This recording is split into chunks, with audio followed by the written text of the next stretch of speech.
إن الحمد لله نحمده ونستعينه ونستغفره ونؤمن به ونتوكل عليه ونعوذ بالله من شرور أنفسنا ومن سيئات أعمالنا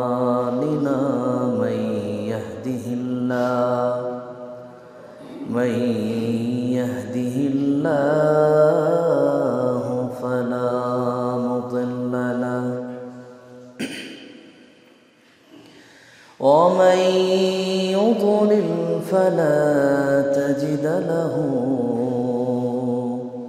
وليا مرشدا وأشهد أن لا إله إلا الله وحده لا شريك له وأشهد أن سيدنا إيماننا قدوتنا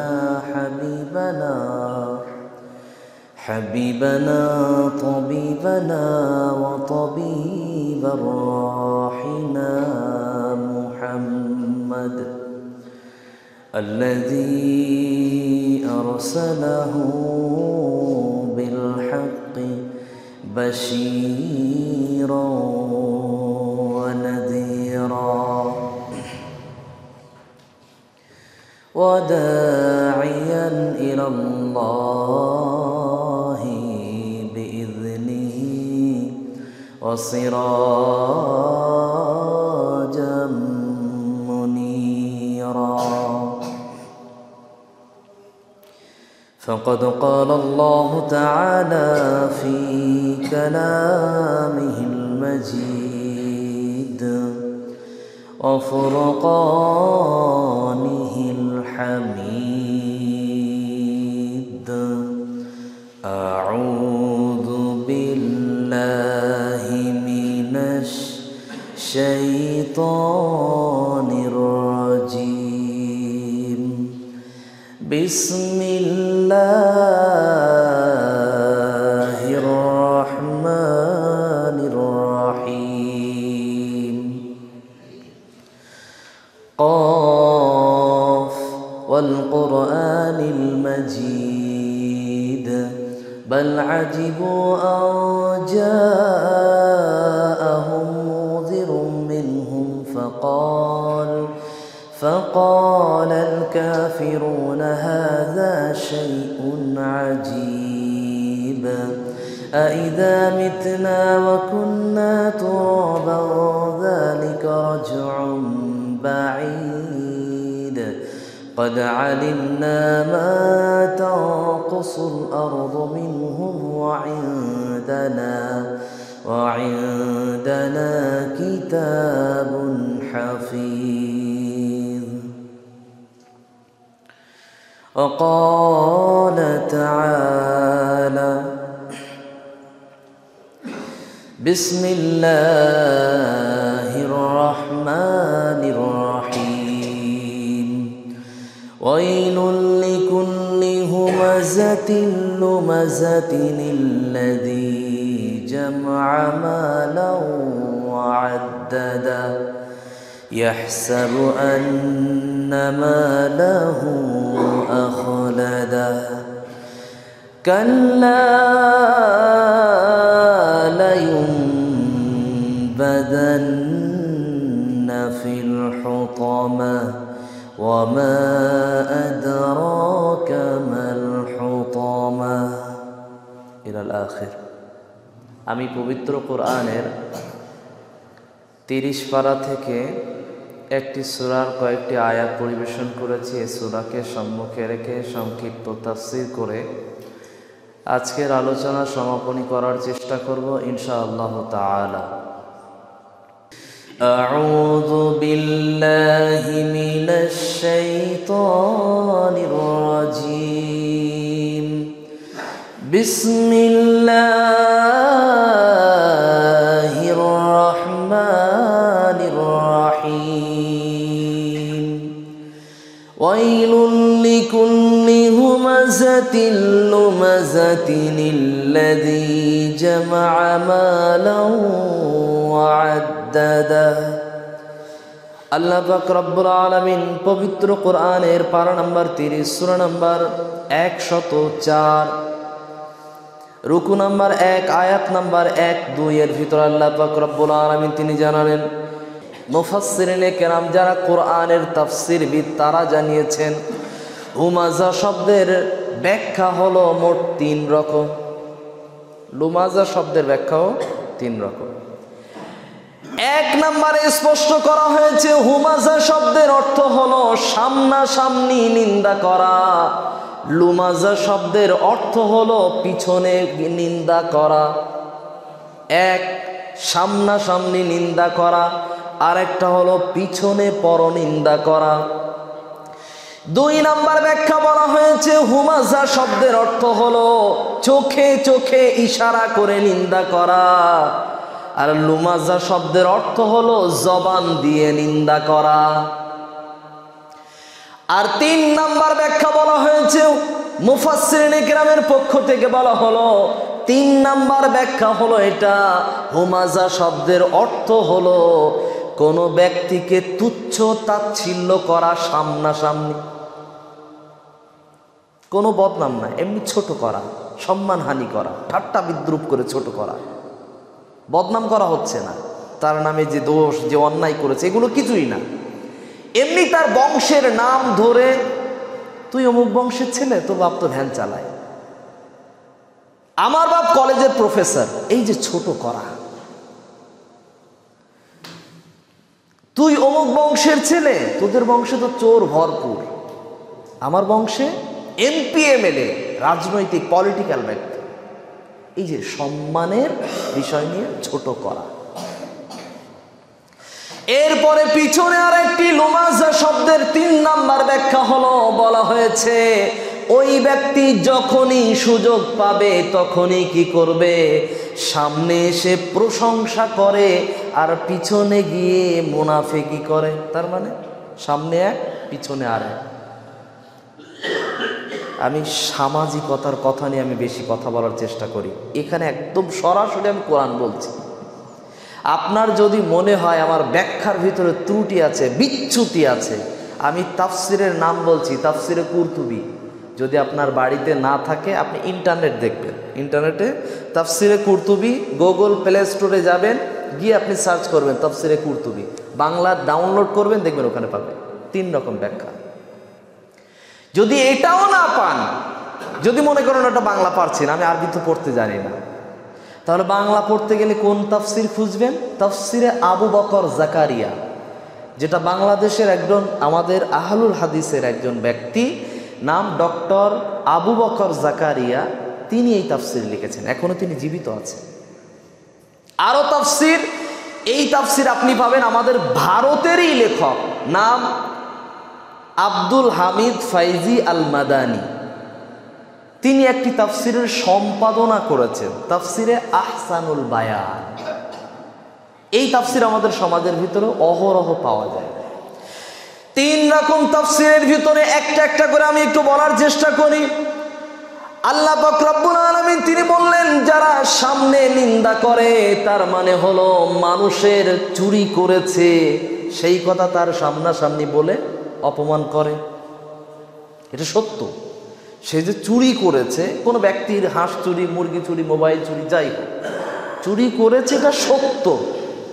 এই সত্যটা তার সামনে বলে তার মনে ব্যথা দেয়, এটাও নিন্দা।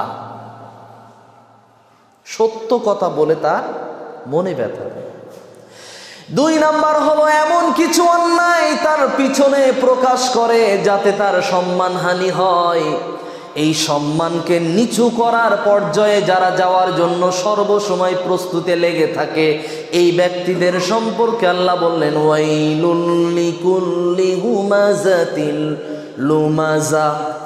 আমি আল্লাহ পাক রব্বুল আলামিন ওদের জন্য ওয়াইল নামক জাহান্নাম প্রস্তুত করে রেখেছি।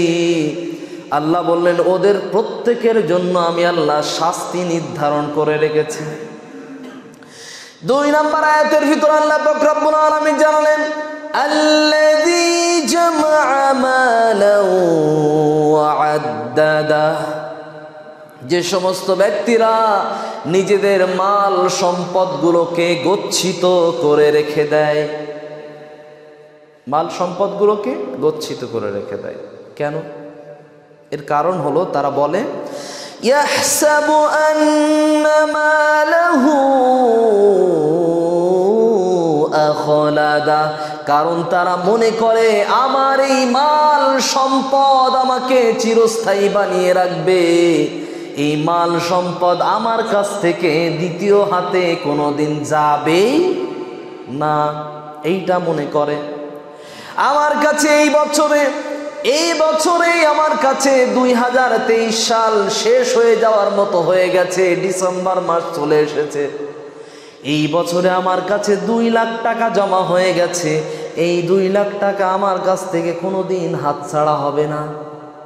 কিন্তু আসলে টাকার বৈশিষ্ট্যই হলো স্থানান্তরিত হওয়া। টাকার নিজের গুণই হলো স্থানান্তরিত হওয়া, মানে এক হাতে যাবে, ওই হাত থেকে আর এক হাতে যাবে, এটা টাকারই বৈশিষ্ট্য। কিন্তু আমরা কি মনে করি, আমার সোনা দানা রৌপ্য যা কিছু এসেছে এবং টাকা পয়সা যা আমার কাছে গচ্ছিত হয়েছে, এগুলো সব আমার স্থায়িত্ব, আমার কাছেই থাকবে, আমার কাছ থেকে কোনো হাতে যাবে না, এবং এই টাকা আমাকে অমর করে রাখবে, আমাকে বহুদিন সম্মানীয় বানিয়ে রাখবে। অনেক ব্যক্তিদের এই সমস্ত বিষয়ের জন্য আল্লাহ পাক রব্বুল আলামিন বললেন, এই যে সমস্ত ব্যক্তিরা মাল সম্পদকে গচ্ছিত করে রেখে দেয় এবং এরা মনে করে আমাদের মাল সম্পদ আমাদেরকে স্থায়িত্ব বানিয়ে দেবে, যার কারণ থেকে নিজেরা কখনো কোনো সময়ের জন্য এরা যাকাত দেয় না, এরা কখনোই কোনো সময়ের জন্য হজ পালন করে না।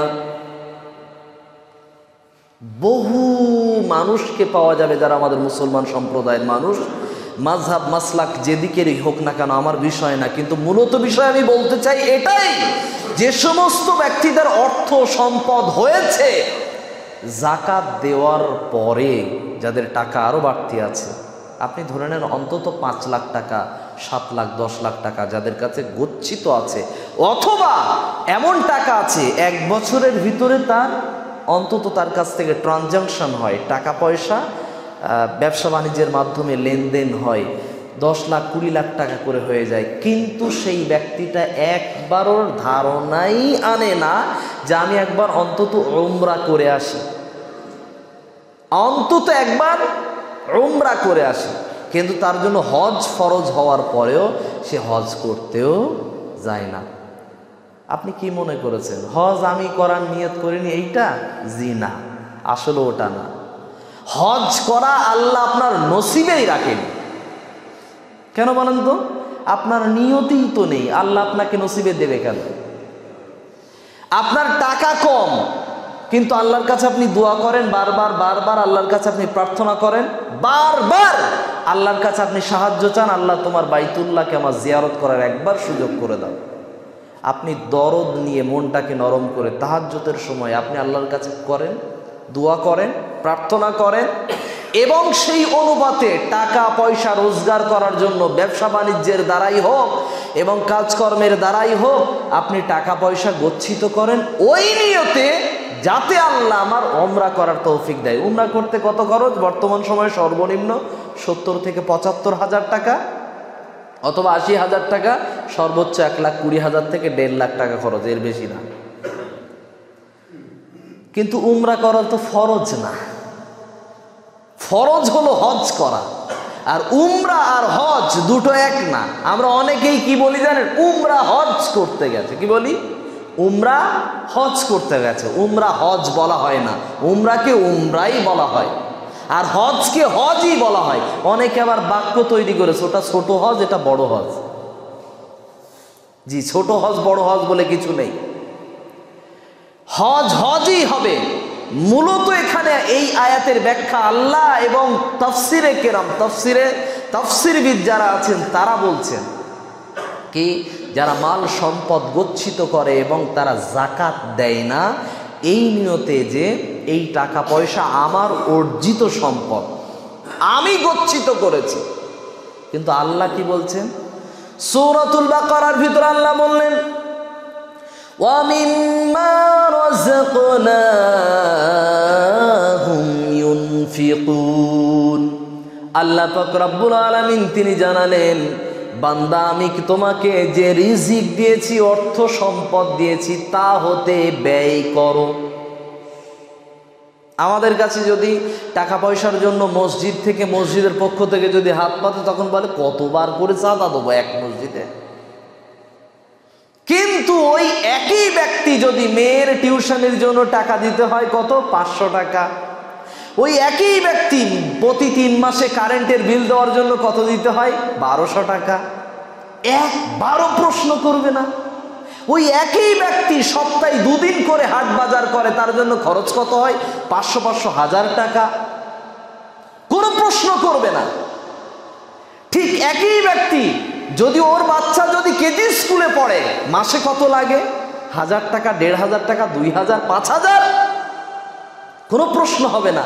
কিন্তু যখন এই ব্যক্তিটাই মসজিদের ইমামের নামে যখন 20 টাকা, মাসে 20 টাকা, 10 টাকা, 50 টাকা চাওয়া হয়, বলে এত টাকা মসজিদে দিতে হবে। আস্তাগফিরুল্লাহ। আপনি ইমামকে কি মনে করেন, টাকা দেওয়া লাগবে না? জি না, এটা মনে করেন কেন? আর আমরা এই হীনমন্যতায় ভুগছি কেন? 10 টাকা 20 টাকার জন্য আমরা কি করি, বিতর্ক তৈরি করি। আমি আপনার জন্য বলছি, স্কুল কলেজের জন্য খরচ করবেন, সেটা সাদাকা হিসাবে না গ্রহণ হতে পারে, কিন্তু মসজিদের জন্য যেটা দান করেছেন সেটা কি হবে, সেটা আপনার আখেরাতে কবর পর্যন্ত যাবে। আখেরাতে কিয়ামতের ময়দানে আপনার ডান হাতে আমলনামা হচ্ছিল না, এই 10 টাকা দেওয়ার বিনিময়ে হয়তো আপনার ডান হাতে আমলনামা আল্লাহর দয়াতে আসবে। সুবহানাল্লাহ বলবো না?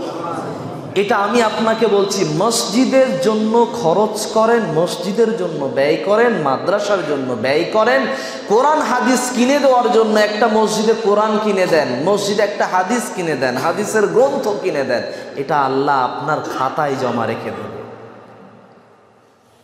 আমি আপনাকে বলতে চাইছি, টাকা পয়সা আমার হাতে এসে গেছে, আমার বাক্য হয়েছে কার মতো, কারুনের কাছে যখন নবী মুসা গিয়ে বললেন, কারুন তুমি তো বানি ইসরাইলের সন্তান, তুমি তো আমার উপর ঈমান এনেছো, এখন আল্লাহর জন্য যাকাতের বিধান তোমার পালন করা লাগবে, তোমার যে মাল সম্পদ এত কিছু আল্লাহ যে দিয়েছে, এই মাল সম্পদ থেকে তুমি আল্লাহর রাস্তায় কিছু খরচ করো। কারণ তখন কি বলেছিল জানেন? সে বলেছিল, আমার নিজের কষ্ট করে, আমার ব্রেন খাটিয়ে অর্জিত সম্পদ থেকে আমি কেন দেব তোমাকে? আচ্ছা বলেন তো, এই বাক্যটা কারণের সঙ্গে আর আমাদের সঙ্গে পার্থক্য কি আছে? না। আমরা হয়তো মুখে হয়তো বলিনি, কিন্তু সমাজের ভিতরে আপনি খোঁজ করে দেখেন কয়জন ব্যক্তি যাকাত দেয়। আমরা কাজে কর্মে করে দেখিয়েছি আমি কারুনের বংশধর, কর্মে আমলের দ্বারাই বাস্তবায়ন করে দেখিয়েছি আমি কারুনের বংশধর। অধিকাংশ হাজী সাহেবকে খুঁজে পেয়ে যাবেন তারা যাকাত দেয় না, অধিকাংশ ব্যবসায়ীকে খুঁজে পাবেন তারা যাকাত দেয় না। আবার অনেকে যাকাত দেয়, ব্যবসা করা যাকাত। কেমন যাকাত? ব্যবসা করা যাকাতের নাম হলো এটাই, তারা মনে করে কিভাবে যাকাত দেয়, 200 টাকার একটা লুঙ্গি দান করবে, কিভাবে 50 জনের নাম লিস্ট করবে, এবারে দান করব ওই লুঙ্গি দান। জি না, এই তো হাদিস কোরআনের নিয়মে নেই এসব। আপনি পৃথিবীর যে কোনো আলেমের কাছে চলে যান, এই যাকাতের টাকা দিয়ে শাড়ি দান করা, লুঙ্গি দান করা যাবে না। আপনি যেখান থেকে ফতোয়া আনেন নেই।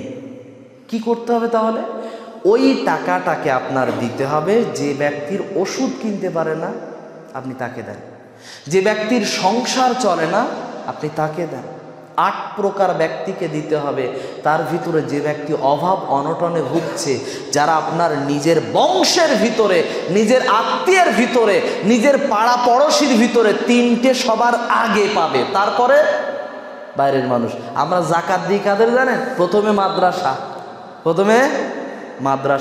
মাদ্রাসা কিন্তু জাকাতের খাতায় আসে কখন? ফি সাবিলিল্লাহ, আল্লাহর রাস্তা, ওটা পরে আসবে। আগে হবে কোনটা? প্রতিবেশী, বংশ, আত্মীয় স্বজন, তারপরে বাইরে। কথা শুনতে তিক্ত লাগলে এটাই সত্য যে আপনি কি করবেন, জাকাতের টাকা নিয়ে তারে আপনি ঘুগনির ব্যবসা শুরু করিয়ে দেন, হালাল। চপ পেঁয়াজের ব্যবসা শুরু করিয়ে দেন, হালাল। তারে রিক্সা কিনে দেন, হালাল। তারে ইনকাম শুরু করার জন্য ফলের ব্যবসা শুরু করিয়ে দেন, হালাল। আপনি সব না করে কি করলেন? শাড়ি কিনে দিলেন। ওই শাড়ি নিয়ে ওই গরিব মানুষ দিনে 10টা শাড়ি হয়ে গেছে, ওর তো 10টা শাড়ির প্রয়োজন নাই। ও কি করেছে?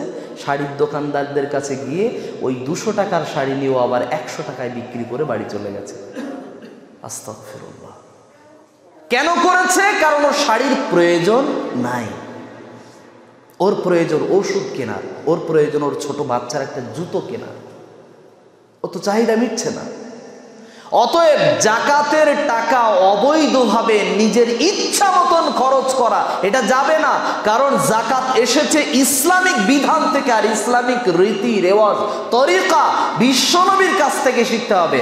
আর বিশ্বনবীকে হাতের কাছে পেলেন না, সামনে চোখাচোখি সামনে দেখতে পেলেন না। কাকে পাবেন?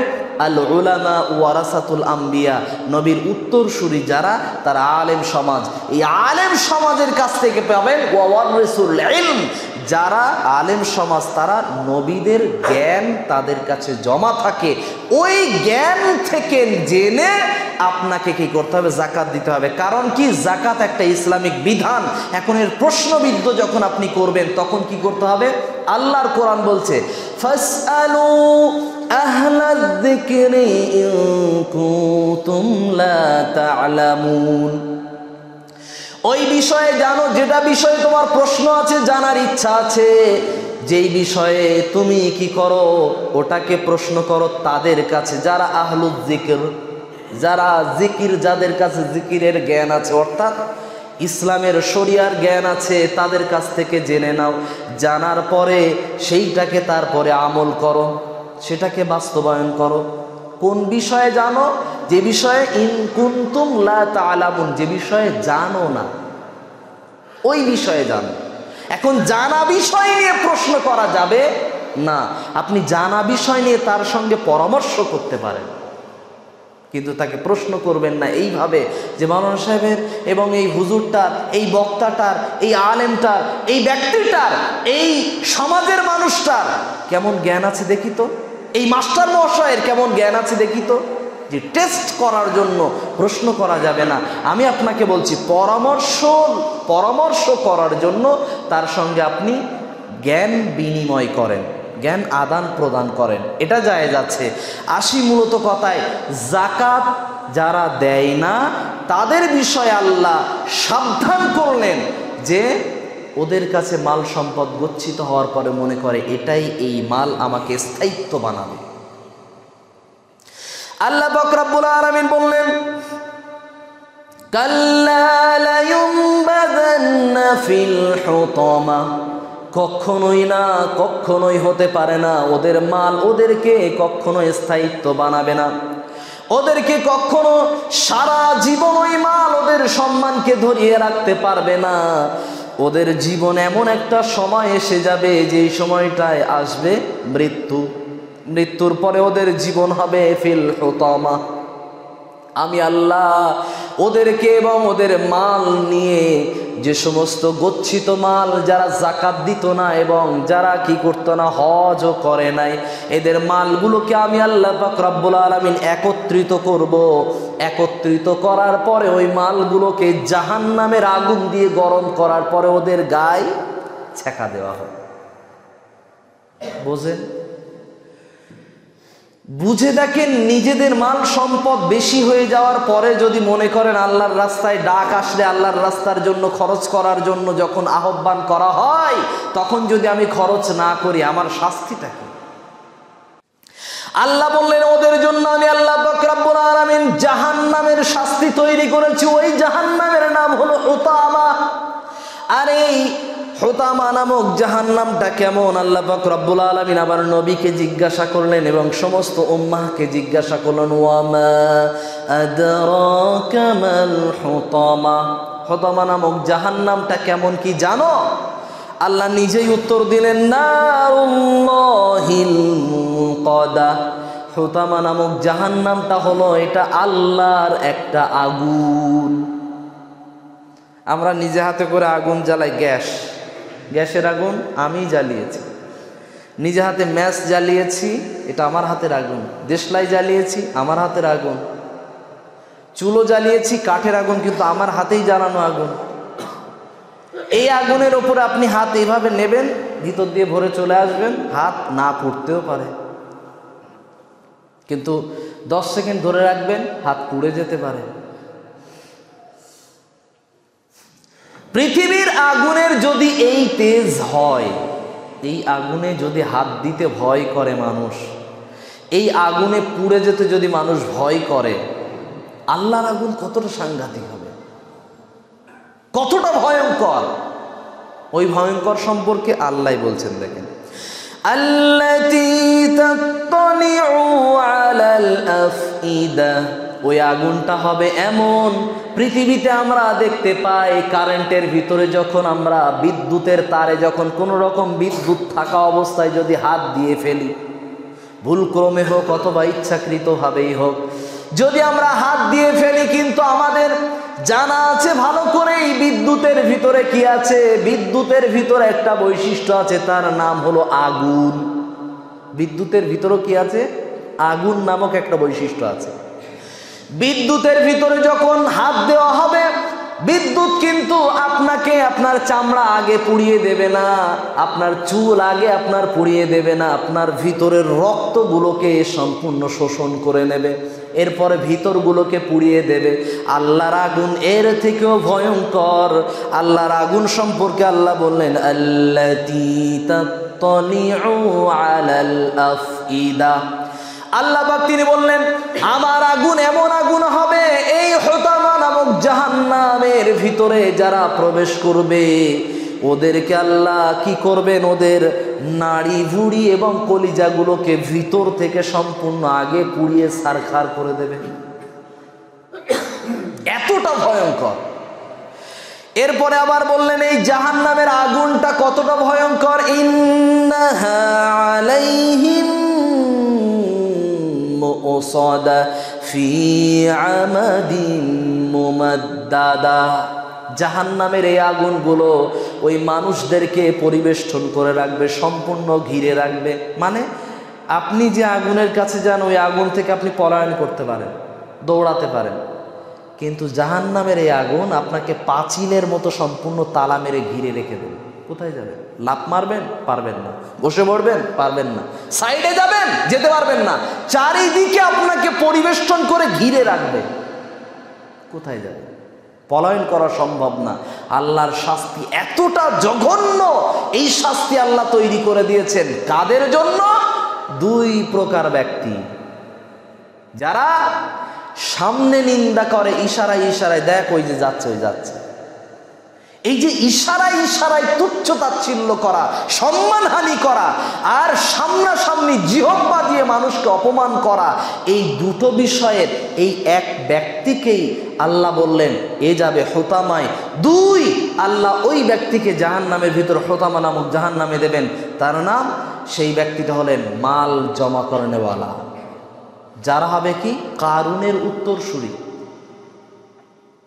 এই যে ইসলাম বিরোধী ব্যক্তি যারা থাকবে এবং ইসলামের পক্ষের ব্যক্তিও যদি হয়, তার ভিতরে যদি এই বৈশিষ্ট্য থাকে, জাকাত দেয় না, যখন সুযোগ আসে তখন দান করে না, যখন সুযোগ আসে তখন হজ করতে যায় না, আল্লাহর কাছে দোয়াও করে না, মাল সম্পদ আল্লাহ দিয়েছে, কিন্তু একবারে কোনোদিন স্বপ্নও দেখে না যে বিশ্বনবীর মদিনাতুল মুনাওয়ারা যে শহর, নবী যেই শহরের জন্য দোয়া করেছেন, নবী ইব্রাহিম আলাইহিস সালাতু ওয়াস সালাম যে শহরের জন্য দোয়া করেছেন, ওই শহরে যাওয়ার জন্য কোনোদিন স্বপ্ন দেখে না, কোনোদিন ইচ্ছা রাখে না। আমি আপনাকে বলছি না যে ঘুমের ঘোরে স্বপ্ন দেখেন, জি না, ঘুমিয়ে স্বপ্ন দেখার নাম স্বপ্ন নয়। ও স্বপ্ন দুদিন পরে মিথ্যাও হতে পারে, আবার সত্যও হতে পারে, কিন্তু জেগে থেকে স্বপ্ন দেখার নাম এটাকে প্রচেষ্টা করে যাওয়া। এই স্বপ্নটাই হলো বাস্তব স্বপ্ন। তাই আপনার প্রচেষ্টা থাকা লাগবে। আগামী সময় আল্লাহ আমার আপনার যেটুকু অর্থ সম্পদ টাকা পয়সা দিয়েছে, এই সম্পদ বিশ্বনবীর নীতি তরিকা অনুপাতে যেভাবে খরচ করতে বলেছেন ওইভাবেই আপনি খরচ করেন। জাকাত দেওয়ার সামর্থ্য হলে জাকাত দেন, হজ করার সামর্থ্য হলে হজ করেন। যদি আপনি হজ এবং জাকাত দেওয়ার সামর্থ্য না হন, তাহলে আপনি কি করেন? দান করবেন। পাড়া পড়োশি প্রতিবেশী আত্মীয় স্বজনের ভিতর আপনি দান চালিয়ে যান, এবং আশেপাশে মসজিদ মাদ্রাসায় যেখানে যেমন প্রয়োজন আপনি দান করবেন, সাদাকা করেন। আল্লাহ আপনার বিপদ থেকে মুক্ত করে দেবেন। এই হোতামা নামক জাহান্নাম থেকে আল্লাহ আপনাকে মুক্ত করবেন।